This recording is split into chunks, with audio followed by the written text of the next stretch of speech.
Eu tinha dois amigos bem próximos, o Jason e o Brian. A gente fazia tudo junto, e quando chegou o dia de nos formarmos, o Jason teve que se mudar para Lexington, na Carolina do Sul, por causa do trabalho do pai dele. Depois que ele já estava morando lá, o Brian e eu fomos passar um fim de semana na casa nova dele. No primeiro dia ficamos meio entediados e decidimos dar uma volta pela floresta perto da casa. A gente estava andando por uma área bem bonita, com um rio calmo, e parecia tudo bem tranquilo, até que nos perdemos. Não sabíamos mais para que lado ir, mas achamos melhor continuar seguindo o rio. Estávamos tentando achar algum lugar com um telefone para ligar para os pais do Jason, mas parecia que não havia ninguém por perto. Nem estradas, nem casas, nada. Depois de andar por um tempo, chegamos a uma igreja bem antiga, feita de tijolos vermelhos, com um estacionamento de terra e alguns carros velhos, todos sujos e enferrujados. Parecia um cenário de filme. Ouvimos música gospel lá dentro e pensamos, finalmente encontramos alguém. Então, resolvemos entrar. A igreja estava bem mal cuidada, mas dava para ver várias pessoas lá dentro cantando. Pareciam bem humildes, vestidas com o que tinham. Só que, quando a gente abriu a porta, a música parou de repente. A senhora que estava tocando piano olhou para nós com uma cara muito estranha. E, logo em seguida, todo mundo na igreja virou a cabeça para nos encarar como se estivéssemos atrapalhando alguma coisa.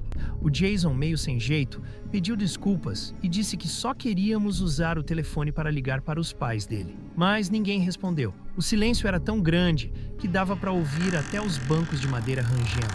A gente se olhou, sentiu aquele arrepio e decidiu sair dali o mais rápido possível. Quando já estávamos fora, olhando para trás, vimos que umas 12 pessoas, todas homens, tinham saído da igreja e estavam nos observando. Ficamos apavorados e começamos a correr pela estrada de terra. Corremos por um bom tempo, até encontrarmos um posto de gasolina antigo, todo quebrado. Entramos lá, mas estava quase vazio, cheio de poeira, e só tinha um velho atrás do balcão, lendo um livro. O velho olhou para a gente e perguntou se estávamos perdidos. A gente confirmou, e ele nos deu as direções para chegar a uma rodovia. Agradecemos e saímos rapidinho.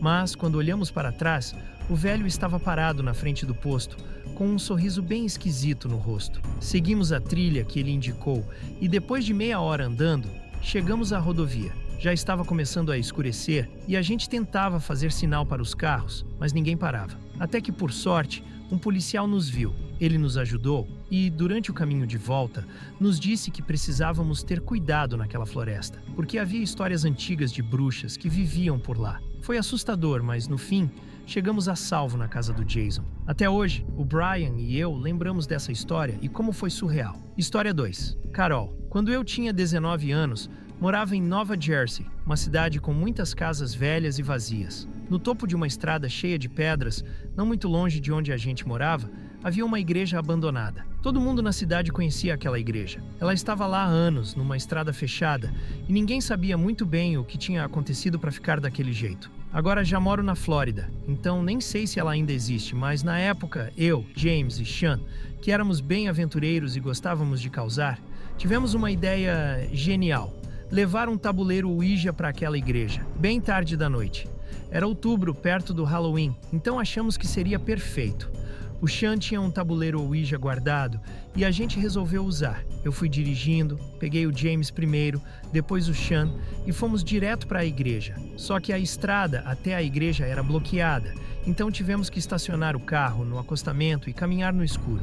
Com uma lanterna na mão, fomos subindo a estrada que levava até o topo da colina onde a igreja ficava. Quando chegamos lá, ligamos nossas lanternas para ver melhor. A igreja era cercada por árvores e tinha um estacionamento de pedrinhas ao lado. Estava completamente destruída por dentro, com pichações por todo lado. A porta da frente estava entreaberta, mas tivemos que empurrar juntos, porque estava toda emperrada. Quando entramos, a sensação foi assustadora. O Sean montou o tabuleiro Ouija no chão e tirou 3 velas da mochila, dizendo que isso ia deixar o clima mais intenso. Ele acendeu as velas em forma de triângulo ao redor do tabuleiro e a gente desligou as lanternas. A única luz que restou era a das velas, o que fez o ambiente ficar ainda mais assustador. Dava para ver só alguns metros ao redor. Aí, o Sean começou a brincar com o tabuleiro. Ele fazia aquelas perguntas típicas. Tem alguém aí? No começo, a prancheta começou a se mexer e a gente riu, achando que um de nós estava só zoando. Mas de repente, ouvimos um som alto vindo do altar, como se algo tivesse quebrado.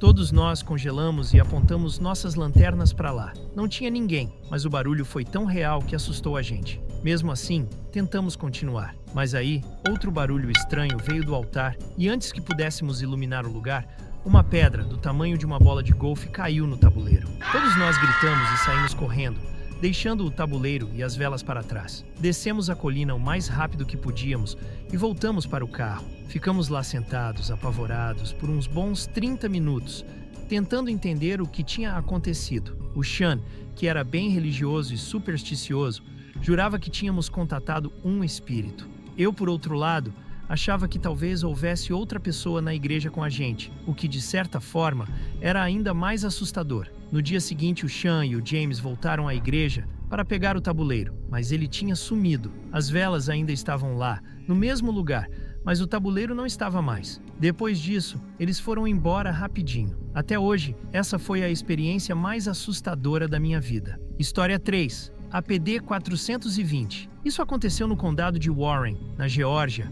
um lugar bem calmo e rural. Eu e minha namorada, Marissa, estávamos dirigindo por lá para ver se era um bom lugar para a gente morar. Gostávamos da tranquilidade e do espaço, e isso era exatamente o que procurávamos. A Marissa, que adora cavalos, queria um lugar onde pudesse ter um celeiro para eles. Então, fazíamos questão de olhar algumas propriedades à venda. Depois de visitar algumas dessas propriedades, passamos por uma igreja pequena e bonitinha, com vários carros no estacionamento. Como a Marissa gosta de ir à igreja, ela sugeriu que a gente desse uma olhada. Entrei no estacionamento de terra e estacionei ao lado de uma velha minivan vermelha. A maioria dos carros parecia bem velha, e eu comentei isso com Marissa, que respondeu que talvez fosse porque aquela era uma área mais simples. Quando entramos na igreja, era exatamente o que esperávamos. Um lugar pequeno, com apenas 5 fileiras de bancos. Havia cerca de 20 pessoas lá, todas em silêncio. Mas algo estranho começou a acontecer.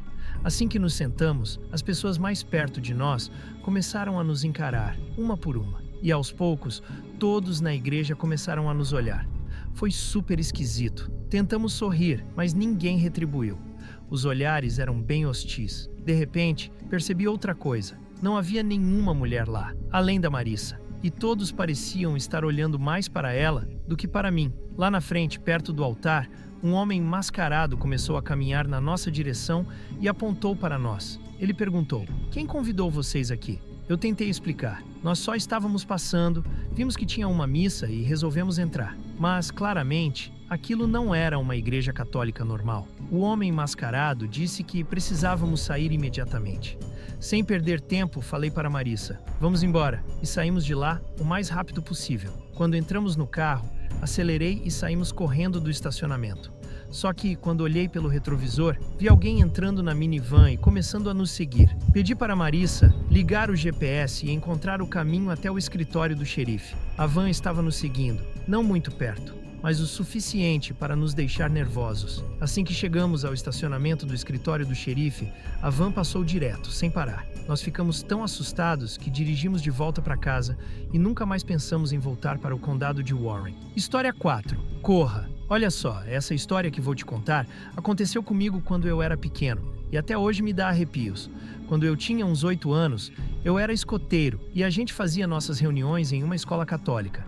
Um dia, algo bem esquisito aconteceu. Tudo começou na missa, uns dias antes. Eu estava com minha mãe e meu irmão, e a gente sempre sentava no fundo. Durante a missa, percebi um homem mais velho, com óculos e bigode branco, que estava me olhando fixamente. Ele até sorriu de um jeito estranho, como se quisesse ser engraçado, mas só me deixou desconfortável. Tentei desviar o olhar, mas ele continuava olhando e fazendo caretas bizarras. Minha mãe notou e me disse para ignorá-lo. Depois disso, o homem desapareceu. Avançando um pouco, chegou o dia da reunião dos escoteiros. No final de cada reunião, a gente costumava brincar de algum jogo, e naquele dia foi uma caça ao tesouro. Dividiram a gente em times e tínhamos que procurar vários itens, como uma lanterna, uma corda e por aí vai. Eu estava correndo pelo prédio, passando por várias salas que nunca tinha visto antes, quando acabei em um corredor estreito perto da cozinha. Lá, vi uma daquelas geladeiras de sorvete e, curioso, abri para ver se achava algum dos itens da lista. Não achei nada, mas resolvi pegar um picolé, bem escondidinho. Só que, do nada, ouvi uma voz atrás de mim. Quando olhei, era aquele mesmo homem da igreja. Ele veio sorrindo e disse algo como: "Não deixe que eles te vejam pegando isso." Ele fechou a porta da geladeira e agarrou minha mão, dizendo que tinha doces melhores lá atrás, onde as crianças não podiam ir. Eu fiquei apavorado. Soltei minha mão e tentei sair dali, mas ele agarrou meu pulso com força. Foi aí que eu gritei por socorro. Ele me soltou e eu corri de volta para o ginásio, onde estavam os outros. Contei tudo para o meu líder dos escoteiros, que logo falou com a minha mãe. Descobrimos que aquele homem trabalhava na igreja e até morava lá. O mais assustador? Outros pais já tinham reclamado dele, dizendo que ele tinha feito coisas erradas com uma criança que era coroinha. Graças a Deus eu consegui escapar a tempo. Não sei o que aconteceu com ele depois, mas a igreja cortou os laços com ele. Só de pensar no que poderia ter acontecido se eu tivesse seguido ele, me dá um frio na espinha.